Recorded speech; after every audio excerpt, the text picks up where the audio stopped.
Soy Pilar Andrade, presidenta de Jóvenes Empresarios de Aragón. Presentaré un poquito más de lo que ha hecho nuestro compañero a los emprendedores que tenemos aquí y a sus empresas, a las empresas que actualmente están en la red. No hace muchos días en nuestra asociación juntamos a 100 jóvenes empresarios, los enfrentamos en una mesa corrida, unos enfrente de otros, y cada 2 minutos presentaban su empresa al que tenían enfrente.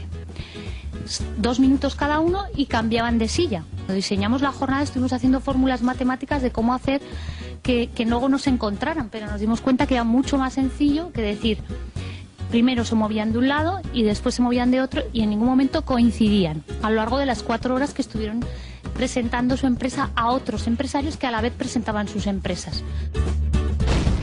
Quiero contaros básicamente cómo una persona de 31 años percibe la vida, percibe el ocio, percibe la tecnología y percibe el mundo de la emancipación.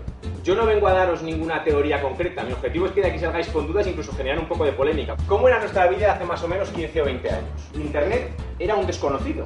Yo cuando acabé el tercero de UCO, de Internet no hablaba nadie, nadie tenía Internet en su casa, los ricos empezaban a conectarse con el módem cuando estaban navegando por Internet, no se les podía llamar por teléfono. O sea, algo que ahora prácticamente pues parece de coña, ¿no? Las empresas entran a Internet a ver a la gente que van a contratar. En España las redes sociales son para el curro. Punto. Ya está. Que no es para llegar, que es para el curro. Para buscar el curro, para tener una mejor imagen, para tener una ventaja posicional sobre el enemigo. Yo lo tengo muy claro como soy y quiero que la gente lo tenga claro en Internet como soy.